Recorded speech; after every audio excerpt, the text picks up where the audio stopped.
사랑하는 성도 여러분, 이 시간에 우리의 눈이 떠져서 하나님 앞에서 정말 새롭게 되어지는 그런 은혜가 있었으면 좋겠습니다. 오늘 본문 말씀을 이제부터 볼 텐데요. 먼저 오늘 본문을 잘 이해하기 위해서 본문의 배경을 말씀드리겠습니다. 오늘 본문은요, 사사시대가 거의 끝나가는 말기에 있었던 일입니다. 이때는 엘리 대제사장이 있었는데요, 그의 두 아들 홈니와 비느하스가 제사장으로 섬겼었습니다.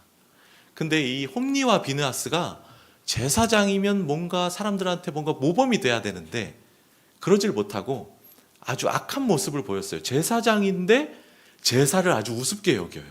그리고 음란한 죄도 짓고 그런 모습들이 있는데도 그 아빠가 된 엘리 대제사장이 그러면 가만히 두면 안 되잖아요. 자기가 대제사장인데 어떻게든 엄하게 꾸짖어서라도 돌이켜놔야 되는데 그렇게 엄하게 하지도 않아요. 이러한 악한 모습들이 계속되니까 하나님께서 하나님의 사람을 보내셔서 이제 이 엘리 가문에 저주가 임하고 그 가문이 끊어지게 될 것을 이야기를 하십니다. 그때 동시에 어린아이였던 이 사무엘이 이제 하나님 앞에서 아주 아름다운 모습으로 잘 자라요. 그래서 이제 이스라엘 온 땅이 하나님이 사무엘과 함께 하시는구나, 이런 거를 이제 점차 알게 되어가던 때였습니다. 자, 이제 이러한 배경 가운데 오늘 본문을 보겠습니다. 1절 보면요, 사무엘의 말이 온 이스라엘에 전파되니라. 이제 사무엘을 통해서 하나님께서 말씀하신다는 것을 이스라엘 온 땅에 있는 사람들이 다 알게 되어 가던 때였어요. 왜냐하면 그가 말하는 게 다 이루어지고 하게끔 하나님께서 역사하셨거든요. 자, 그런데 이스라엘은 나가서 블레셋 사람들과 싸우려고 합니다. 자, 그런데 하나님께서 사무엘을 통해서 뭔가 말씀하신다는 걸 다 알았음에도 뭔가 사무엘에게 이 전쟁을 할지 말지 하나님의 뜻을 구한다거나 뭐 그런 내용이 전혀 없었죠. 여기서부터 이제 비극이 시작되는 겁니다. 자기들이 알아서 전쟁을 치르는 거예요. 자, 블레셋 사람들과 이제 싸우려고 나가서 에베네셀에 이제 진을 치고 블레셋은 아벡에 진을 치고 이제 싸우게 됩니다. 자, 2절 말씀 보겠습니다. 그런데 블레셋 사람들이 이스라엘에 대해서 진열을 벌이니라. 여기서 진열을 벌인다는 것은 진열을 딱 갖췄다는 거예요. 그러니까 블레셋 사람들은요, 전쟁을 위한 군사훈련이 딱딱 돼 있는 거예요. 오와 열이 딱 맞고, 우리 남자분들 잘 아시죠? 진열을 딱 갖춘 거예요. 군사훈련이 돼 있어요. 그런데 아까 우리 이스라엘 군은 그렇지 못했어요. 사사시대가 끝날 무렵이었다고 했었죠.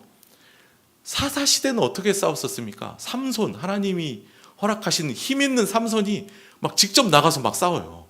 그러니까 뭔가 군사훈련이 제대로 돼 있거나 그렇지는 못했어요, 상대적으로. 그리고 이때 이 블레셋은요, 무기가 철제 무기였어요. 칼과 창 이런 것들이. 근데 이스라엘은 그렇지도 못했거든요. 쉽게 얘기해서 군사훈련도 제대로 안 돼 있고 무기도 저쪽이 훨씬 세다는 거예요. 자, 그러면 합리적인 사람이라면 싸우면 어떻게 되겠습니까? 당연히 지겠죠. 네, 졌습니다. 싸웠는데 이스라엘이 졌고 4,000명이나 죽게 됩니다. 자, 그러면 도대체 우리가 왜 졌는가를 이제 생각해 볼 거 아니에요? 그때 우리는 저런 생각들이 들지만, 자, 3절 앞부분에 보면요, 이스라엘 장로들은 이런 생각을 합니다. 군사력이 문제가 아니야. 우리가 진 이유는 하나님이 이 전쟁을 지게 하셨기 때문에 우리가 진 거야. 하나님이 우리와 함께 하시지 않았어. 함께 하셨다면 군사력이 부족해도 우리는 이겼을 거야. 자, 지금 이 장로들의 판단이 틀렸습니까? 전혀 틀리지 않았어요. 아주 훌륭한 판단이죠. 진짜 제대로 판단한 거예요. 우리도 저렇게 판단해야 합니다. 자, 판단은 맞았어요. 그런데 대책을 어떻게 내놓냐면요, 하나님이 함께하지 않아서 졌다. 그러면 하나님이 함께하시기 위해 어떻게 해야 할까요? 왜 함께하지 않으셨지? 나의 죄악 때문인가? 죄악을 돌아보면서 회개하고 어떻게든 주님 함께해 주십시오라고 간절히 하나님 앞에 기도하고 뭔가 그런 액션들이 나와야 되는데 어떻게 하냐면요, 하나님의 함께 하신다라는 걸 상징하는, 하나님의 임재를 상징하는 언약궤가 없어서 진 거다. 그래서 지금 그 언약궤가 이 전쟁터에 없고 실로라는 곳에 있는데 거기에 가가지고 언약궤를 가져오면 우리가 이길 수 있다. 이런 식의 방법이 이제 나온 거예요. 자, 그때 이제 크게 패하게 되거든요. 하나님의 언약궤가 함께 했음에도 패하게 돼요. 자, 원인이 뭘까요? 언약궤가 뭡니까? 하나님의 지성소 안에 하나님의 임재를 상징하는 거잖아요. 함부로 제사장도 막 들어갈 수 없었어요. 그곳에 1년에 한 번 아주 거룩하게 잘 하면서 들어가야 했던 곳이었거든요. 자, 그런데 그런 언약궤를 막 전쟁터로 막 가져와서 하나님 앞에 함부로 이렇게 했기 때문에 이렇게 패배를 당하게 되었을까요? 틀린 말은 아니에요. 그럴 가능성이 있죠. 하지만 진짜 그게 이유였을까 한번 생각해 보겠습니다. 사무엘하 11장 11절에 보면요, 다윗의 충직한 부하였던 우리아가 다윗에게 이렇게 얘기해요. 우리아가 다윗에게 이르되 언약궤와 이스라엘과 유다가 야영 중에 있고, 자, 지금 남들은 다 전쟁하고 있는데 나 혼자 아내한테 가서 먹고 마시면서 이렇게 할 수 없다, 이런 얘기를 하면서 지금 언약궤가 그 전쟁터 야영 중에 나가 있다는 얘기를 하죠. 언약궤가 지금 전쟁터에 나가 있네요. 다윗 시대에도 언약궤가 나가 있네요. 그러면 나라의 중대한 위기 상황이나 이런 전쟁 때는 언약궤가 나가 있을 수 있었어요. 그렇잖아요? 그럼 도대체 뭐가 문제일까? 진짜 문제는 무엇일까? 자, 진짜 문제는 말씀에 이렇게 표현하고 있습니다. 그것으로 우리를 구원하게 하자. 이것이 문제였습니다. 자, 언약궤는 하나님이 우리와 함께 하신다는 걸 상징하는 물건이지 언약궤가 곧 하나님은 아니죠. 그런데 하나님이라는 본질은 빠져버리고 이제 이 언약궤라는 그 껍데기만 남아버린 거예요. 그래서 언약궤로 우리를 구원하게 하자라고 백성들이 생각을 했다는 게 문제의 본질이죠. 자, 이렇게 돼서 우리가 여기서 첫 번째 교훈을 생각해 볼 수 있습니다. 본질이 없는 신앙생활은 아무런 의미가 없습니다. 사랑하는 성도 여러분, 우리가 지금 주일 예배를 드리잖아요. 그렇죠?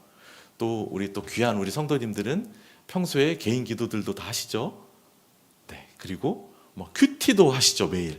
매일 한절 묵상을 활용해서 매일 말씀도 보시고 여러 가지 신앙의 활동들을 하신단 말이에요. 행위들을. 자, 근데 그것들을 왜 하십니까? 그거를 통해서 하나님을 만나려고 하시잖아요. 그죠? 그런데 그것들을 하는데 하나님을 만나는 것은 없다. 그럼 그걸 하는 게 아무 의미가 없겠죠.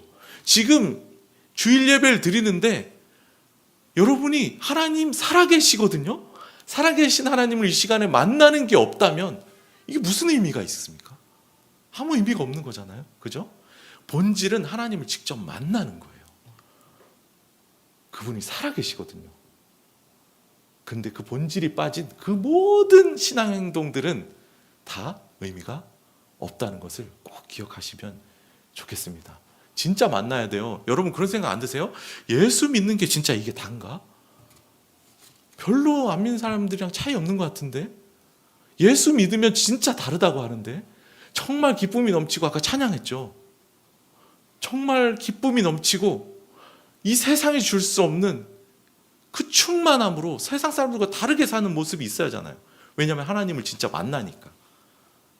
진짜 그렇게 한 주 동안 우리 성도님들 우리 주님 만나면서 보내셨는지를 돌아보셨으면 좋겠습니다. 본질이 빠지면 아무것도 소용이 없습니다. 네, 계속 말씀 보겠습니다. 자, 드디어 이제 실로에서 언약궤를 가져왔어요. 이제 이 이스라엘 군대는요 너무 신났어요. 이제 드디어 언약궤가 있으니까 이겼다 하면서 막 환호성을 질러요. 환호성을 지릅니다. 예전에 여리고성을 함락시킬 때도 언약궤를 들고 뺑뺑 돌고 와 함성을 질렀더니 그 거대한 여리고성이 막 무너졌었잖아요. 옛날 기억이 있는 거죠. 이제 이겼다 이거예요. 하나님이 함께 하시니까. 자, 다음 페이지 보겠습니다. 블레셋 사람들, 적군이죠. 하나님 안 믿는 사람들도 하나님이 어떤 분인지 두려운 분이라는 것은 알아요. 믿지는 않지만 하나님이 얼마나 위대한 분이라는 건 알아요. 오늘날 우리로 살짝 비유해서 얘기하면요, 우리가 예수 믿는 사람이라는 거 주변에서 알죠. 근데 그 사람들이요, 예수를 믿지는 않아도 만약에 예수를 진짜 제대로 믿는 사람이라면, 진짜로 하나님이 함께하는 사람이라면 진짜 능력 있는 비범한 사람일 거라는 그런 생각들을 가지고 있어요. 안 믿는 사람들도. 저 안 믿을 때 그런 생각 가지고 있었거든요. 진짜로 그랬습니다. 안 믿어도 그런 생각을 가지고 있어요. 진짜 믿는 사람은 그렇다. 제대로 안 믿어서 그래. 가짜다. 안 믿는 사람들이 이런 생각해요. 그들도 그렇게 생각해요. 그래서 두려워요. 아, 졌다. 어떡하지? 이 블레셋 사람들이요, 애굽, 이집트를 어떻게든 막 무너뜨려 보려고 그렇게 했는데 이집트가 너무 세요. 어떻게 할 수가 없었거든요. 그런데 저 별 볼 일 없어 보이는 이스라엘이 그들이 믿는 하나님 때문에 이집트가 어떻게 해보지도 못하게 거기서 탈출하게끔 하셨다는 소문을 다 들었을 거 아니에요. 두려워해요. 근데 어떻게 해요? 두렵다고 전쟁 안 해요? 자, 다음 페이지 보면요, 블레셋 사람들은 안 믿는 사람들이니까 자기네 나름대로 이렇게 얘기해요. 블레셋 사람들아, 우리 스스로 강하게 되자. 우리 여기서 지면 저들의 우리 종이 되는 거야. 그래서 자기 스스로 막 강하게 하려고 막 힘을 불어넣어요. 자, 이제 이 전쟁은 어떻게 되냐면요, 하나님의 이름으로 하나님이 함께하는 이스라엘과 자기 스스로의 힘으로 강해지려고 하는 하나님을 안 믿는 적 블레셋의 전쟁이 된 거예요. 자, 그런데 결과가 어떻게 되는지 보십시오. 지난번에 4,000명 죽었는데 이번에 3만 명 죽어요. 3만 명. 진짜 끔찍하게 패배를 합니다. 더 크게. 하나님의 언약궤가 함께 했는데도. 그냥 진 게 문제가 아니고요, 하나님의 언약궤를 아예 뺏겨버려요. 그리고 자신들의 종교 지도자라 할 만한 홈니와 비느하스 제사장이 그냥 다 죽어요. 거기서. 아주 끔찍한 패배죠. 자, 이 패배는 어떤 의미가 있냐면요, 하나님의 이름으로 하나님이 함께 하시는 전쟁이었는데 패배하면 저 블레셋 사람들이 뭐라 할 것 같습니까? 아, 여호와 하나님 별거 아니네. 비웃지 않겠어요? 우리가 믿는 신이 더 위대하다. 하나님이 그 영광이 가려지고 뭔가 하나님이 수치를 당하는 그런 상황처럼 돼버렸어요. 여기서 우리 두 번째 교훈을 생각해 볼 수 있는데요, 우리가 하나님 일이라는 제대로 된 본질을 제대로 계속 보지 못하고 껍데기에만 머물러 있는데도 불구하고 괜찮은 듯 계속 그렇게 살아가면요, 하나님이 우리를 너무 사랑하셔서 우리를 그대로 두실 수가 없거든요. 그래서 그때는 어떻게까지 하시냐면요, 우리에게 패배와 고통을 주시되 우리의 인생에 자신의 명성이 떨어진 듯 보이게 되는 그런 상황까지 허락하세요. 자신이 수치를 당하고 자신의 영광이 가리워지는 것 같은 그런 상황까지 허락하신다는 거예요. 왜냐하면 우리를 너무 사랑하셔서 그렇게 안 하면 우리가 진짜 하나님의 본질을 보지 못하니까 그렇게까지 하세요. 우리 성도님들 그럴 때 혹시 없으세요? 하나님, 제가 예수님 믿는 거 다 알고 주변에서 다 알고 제가 진짜 예수님 의지하면서 이렇게 했는데 저한테 어떻게 이런 결과를 주십니까? 주변에서 뭐라고 하겠어요? 다 비웃지 않겠습니까? 하나님의 이름을 위해서라도 이런 결과를 저에게 주시면 안 됐었죠. 라고 이렇게 혹시 기도해 보신 적 없으신가요? 저는 있었거든요. 이해가 안 되는 거예요. 이거는 제가 부족해도 하나님의 이름을 생각하면 이런 결과 주시면 안 될 것 같은데요. 이렇게 기도했던 때가 있었어요. 하나님은요, 그런 결과까지 본인의 그런 영광이 가려지는 것 같은 상황까지 허락하시면서도 우리의 인생에 그런 고통과 패배를 주실 때가 있어요. 우리가 진짜를 못 보고 자꾸 껍데기에만 머물러 있으면요. 우리가 이렇게 예배드리고 기도하고 말씀 보고 하는데도 정작 오늘 큐티를 했어요. 말씀 쫙 보고 딱 끝내고 출근을 하는데 큐티라는 아주 귀한, 얼마나 귀합니까? 말씀 보는, 묵상하는 걸 했는데 하나님 만난 건 전혀 없었어요. 그런데 문제의식을 안 느끼고 그냥 나는 매일 큐티하는 사람이고 매일 주일 예배 드리고 그러니까 그냥 크게 문제의식 없이 그냥 계속 그렇게 가면 안 되잖아요. 그게 무슨 의미입니까? 그럴 때 하나님이 안 되겠다 하면서 우리의 인생에 그런 일들을 허락하실 수 있다는 거예요. 자, 그럼 도대체 어떻게 하라는 말이냐? 도대체 제가 그래서 오늘 말씀을 준비하면서 묵상을 계속했어요. 그러다가 이 실로라는 장소를 묵상하게 됐거든요. 실로라는 곳에 여호와의 언약궤가 있었잖아요. 거기서 가져온 거잖아요.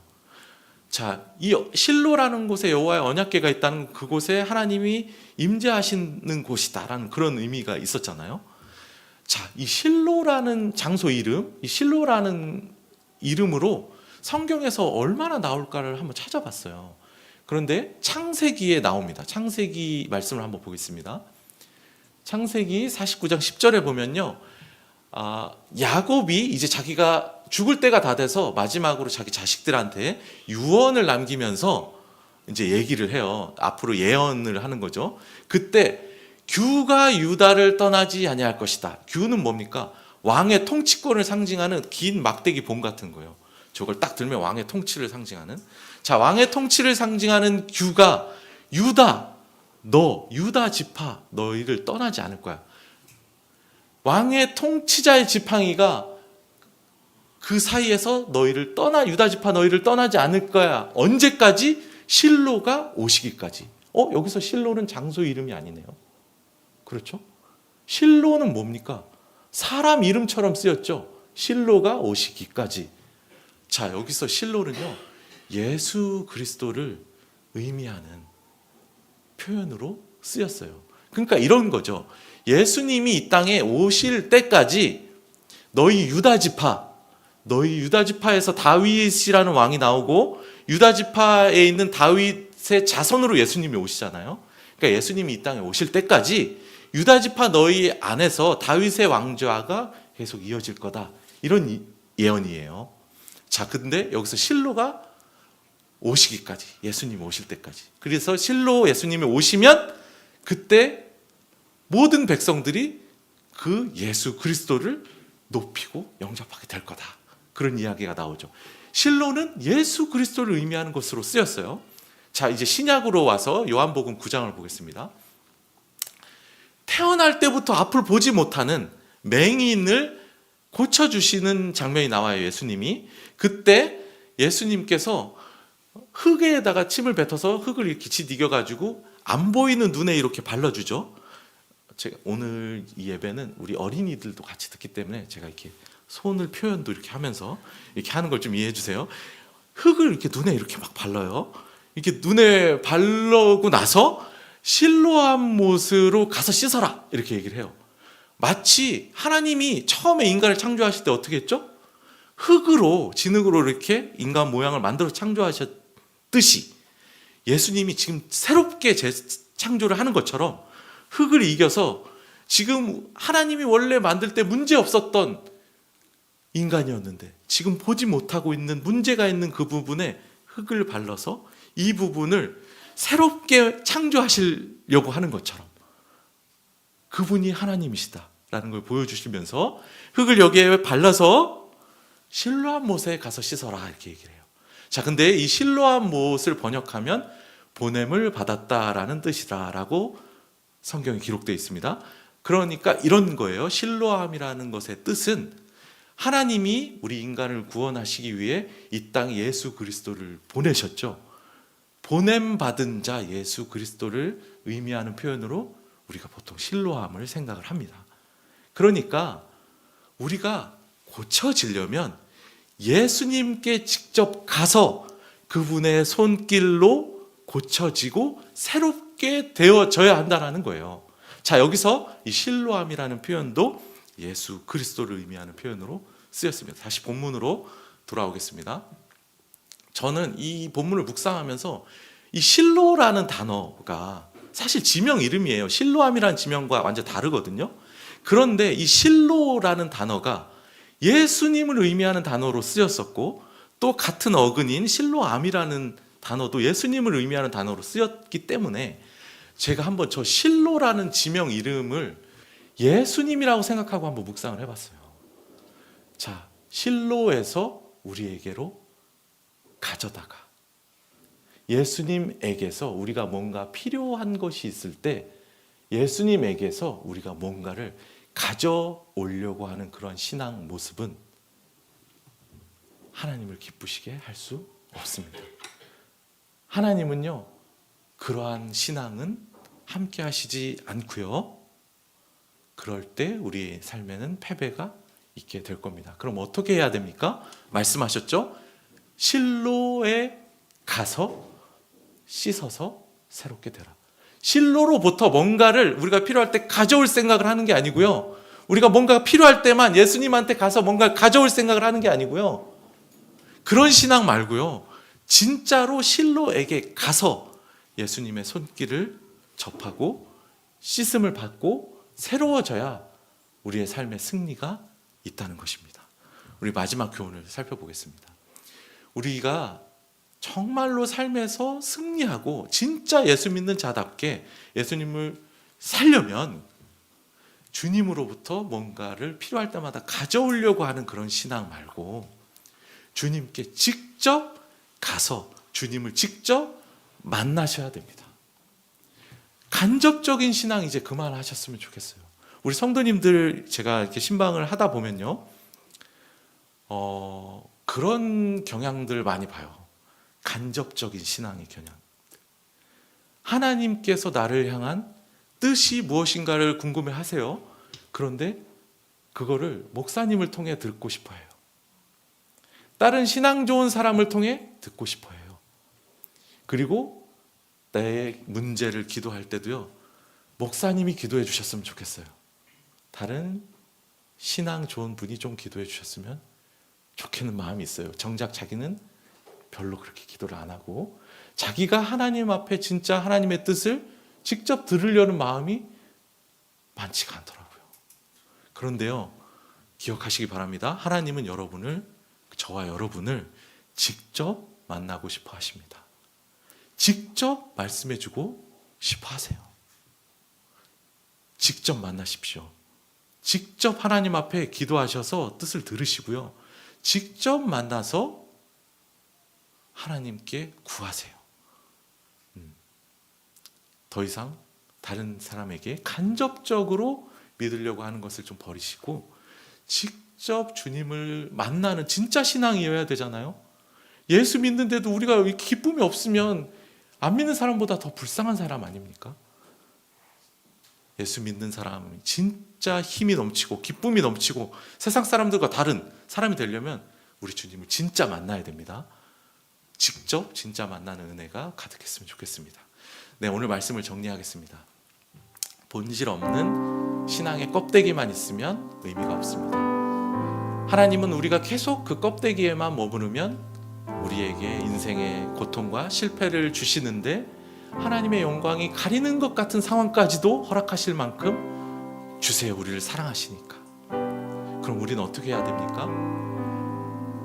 우리가 뭔가 필요할 때만 주님으로부터 뭔가를 가져오려는 그런 신앙을 좀 벗어나서 직접 주님을 만나시는, 간접적으로 말고요, 직접 주님으로 가서 주님의 손길을 느끼시고 직접 만나시는 신앙이 되셨으면 좋겠습니다. 그때 우리는 태어날 때부터 보이지 않았던 맹인과 같이 고쳐지지 않을 것 같은 우리는 새롭게 되어질 것이고 새 힘을 얻게 될 줄로 믿습니다.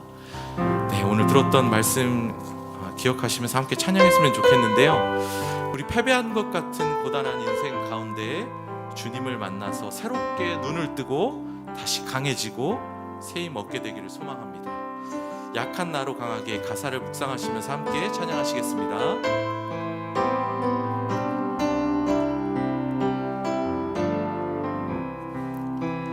약한 나로 강하게 가난한 날 부하게 눈먼 날 볼 수 있게 주 내게 행하셨네. 호산나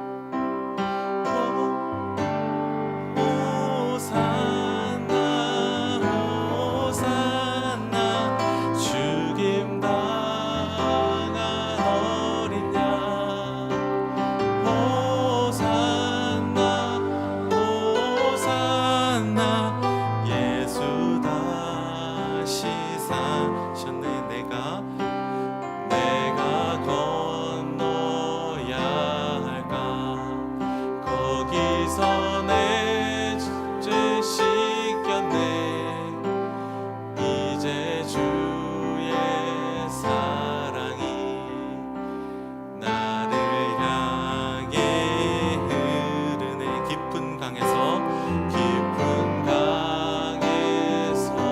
주가 나를 일으키셨도다. 구원의 노래 부르리. 예수 자유 주셨네. 호산나 호산나 죽임 당한 어린 양. 호산나 호산나 예수 다시 사셨네. 우리 말씀을 기억하시면서 이 시간에 기도했으면 좋겠습니다. 우리 남들이 응답받은 방법도, 내가 예전에 응답받았던 방법도 오늘 나에게는 의미가 없을 수 있습니다. 하나님을 직접 만나는 본질이 없고 형식과 껍데기인 신앙 형식만 있다면 말입니다. 예수 믿고 사는 게 정말 이게 다가 아닌데 우리가 본질을 놓치고 껍데기만 가지고도 괜찮은 척 계속 살면 하나님 자신의 영광이 가려지는 듯한 상황까지도 허락하시면서 우리에게 실패와 패배를 주십니다. 우리가 정신 차리고 본질을 보도록 하기 위함입니다. 나를 위해 주님으로부터 무언가를 가져오려고 하지 말고 주님께 직접 나아가서 새 힘을 얻고 승리하게 되기를 소원합니다. 우리 이러한 기도 제목 가지고 이 시간에 주님의 이름 한번 간절히 부르고 같이 기도하며 나아가겠습니다. 주여, 아버지 하나님, 이 시간에 주님 앞에 아버지의 이름을 부르며 직접 나아가길 원합니다. 아버지 하나님 앞에 예배를 드리면서도, 말씀을 보면서도, 기도를 하고 찬양을 하면서도 우리 주님, 살아계신 주님을 만남이 없다면 아버지 하나님, 그것은 껍데기일 뿐이요 아버지 하나님, 본질이 없는 것임을 고백합니다.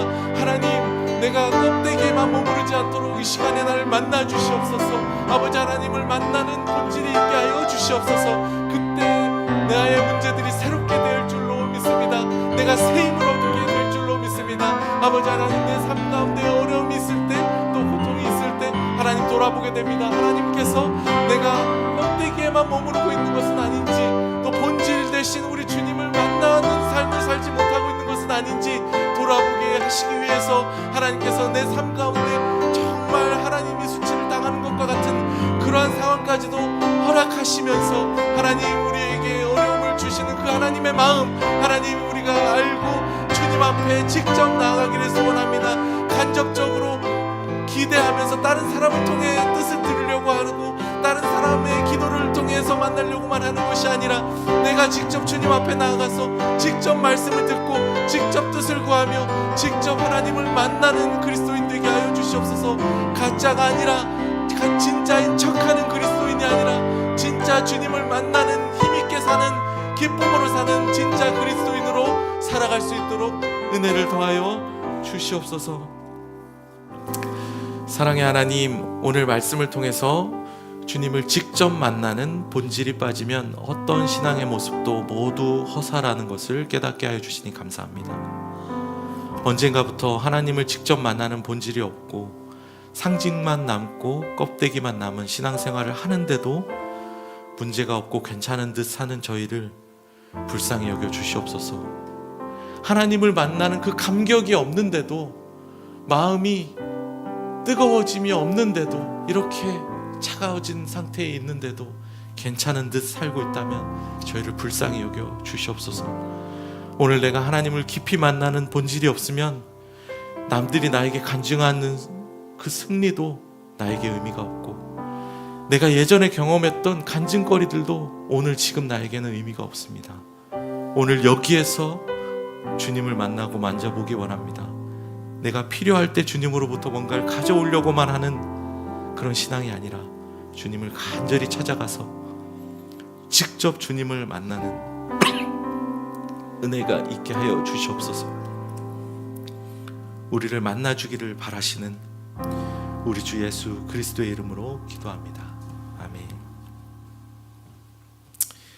지금은 우리 주 예수 그리스도의 은혜와 하나님 아버지의 크신 사랑하심과 성령님의 인도교통 충만하심이 오늘 들은 말씀대로 껍데기가 아니라 직접 주님을 만나는 본질이 있는 신앙생활을 하기를 소원하는 푸른 서연의 모든 교우들과 함께 예배하는 모든 성도들 머리 위에 이제로부터 영원토록 함께 있을지어다.